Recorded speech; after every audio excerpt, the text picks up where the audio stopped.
Well, hi everybody. Thanks for coming back and joining me again.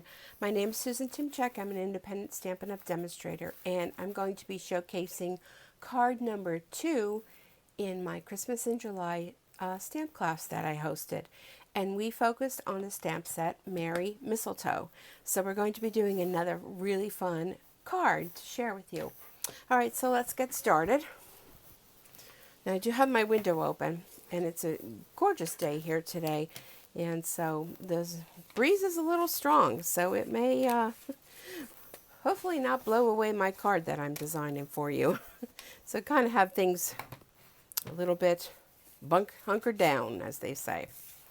All right, so we're using some, oh, my mind just went blank, Cherry Cobbler cardstock.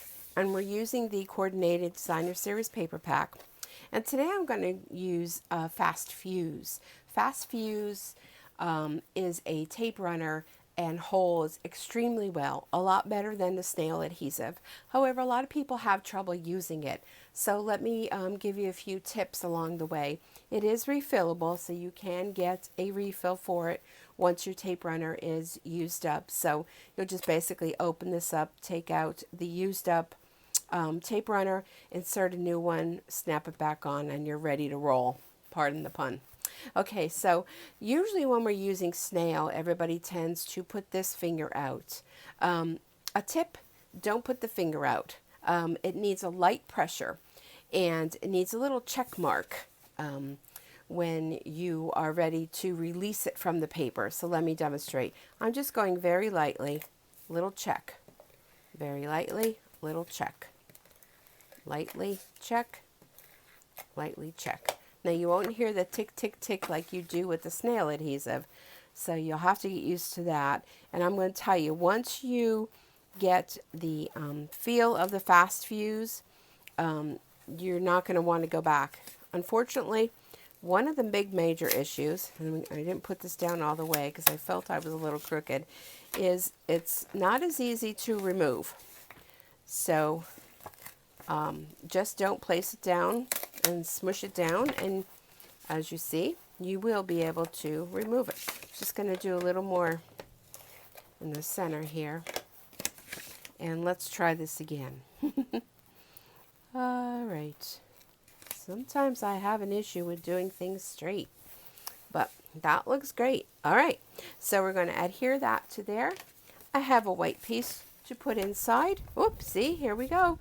Our things are blowing away, but I am not complaining because finally here in PA, it's Saturday, the 29th, and I was actually able to open up the windows today, and it's a cooler day. It's wonderful. The sun is shining, and that is a good thing for me. All right, so we have that. Next thing we're going to do is we're going to use this reindeer stamp that comes in the kit, in the stamp set, sorry. The Merry Mistletoe, there's our reindeer. And we're going to use chocolate chip. You can see he's inked up already because I did a little prep work beforehand. So I have a piece of Whisper White. This piece is 4 by, excuse me, 4 by 2 3/4. So we're going to stamp our reindeer on the left, and we're going to stamp our reindeer on the right, just like that. Then there's a little scrap piece, and I don't know what I did with mine, but there's a little scrap piece that I had that I stamped a reindeer on before you came, and I fussy cut him out. Now, I know everybody's going, I could hear you, oh no. He's really so easy to cut out. And a little tip I have for you is to leave some white going around him. That kind of tricks the eye that even if you aren't the best person cutting with scissors, it just tricks the eye, makes it think that it's perfectly cut when maybe it's not. So I want to raise him up a little bit, but I don't want to use a dimensional to raise him up. So what I'm going to do is I'm going to take these mini glue dots by Stampin' Up. I'm going to roll it up a little bit on my finger. Can you see how I did that? I'll do it a couple times. I'm going to go right on here, just going to kind of roll it up like a little sausage, and I'm going to stick that on. And believe it or not, by rolling this little mini glue dot, it's going to create a little dimensional, but it's not going to be like a super high one like it would be if you used our Stampin' Dimensionals or our mini Stampin' Dimensionals. So I'm just going to kind of put on his legs. I mean, these mini glue dots are so inexpensive, and they go such a long way that you really can use this many on here, and you still have a ton left. Okay, so do you see that, how we put that on there? Just kind of put those little dimensionals, and this little guy is going to go right in the center between his two other friends. Just like that. And see, it just gives just that right dimension, not too big, not too small, just perfect. And what I did ahead of time is, remember before I showed you we did the pearls and we colored them in with a permanent marker. Well, this time I took our rhinestones and I did this ahead of time, colored them in with the permanent marker, and it already has the adhesive on the back. Hardest part is to pick it up. So I like to use my paper snips. And this little guy right in the center, he's going to get a little red nose, just like that. Now, again, using the Designer Series paper, I'm going to go ahead and use my fast fuse. The worst thing I think that could happen when you're a stamper or any type of crafter is to make something and send it to someone and it falls apart. Well, if you use this fast fuse, you will not have to worry about that. Okay, so there is that. Now, I'm going to go ahead and I'm going to add my fast fuse again. Oop. Sometimes if it sticks, just give it a little advance and you're ready to go. Sometimes I might not, do that check all the way. So there we go. We're going to put that onto there. Isn't that cute? But now I want to have a little saying. So let me put that under there so it doesn't blow away. I have a little strip of garden green cardstock. This measures, about 2 3/4 by 1 inch. Okay, so it's just a little strip. And the stamp set comes with the saying Christmas wishes. Okay, so what we're going to do today is, let me move this out of the way. We're going to use a different ink pad by Stampin' Up, and this is a craft ink pad, and this is our Whisper White. The difference between this and our classic ink pad is these are water-based dye inks, the classic, okay, which means, if water hits it, it's going to kind of, roll away, which sometimes you want that look.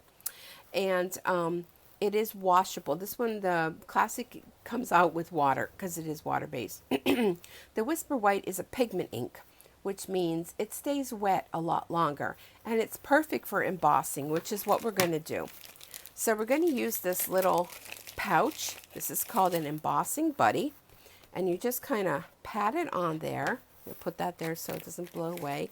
What this does is it creates an area so that when you put powder and you heat it, it's not going to kind of stick all over where you don't want the powder to be. It kind of removes that static cling. So we're going to open up our Whisper White. Now this is a different type of ink pad, so it isn't like the foam ones. It has a you want to do light kisses when you're inking this up, but you want to make sure that it inks up well. And I just add some re-inker to it because I noticed last night at class kind of needed a little bit. So I'm going to press down on here, and there's our Christmas wishes. I'm going to close this up. I'm just going to take a little scrap. I got some vellum here, so I'm going to put that underneath. And I'm going to use, with the craft pad, I'm going to use a white embossing powder. And I'm going to sprinkle this very generously on here.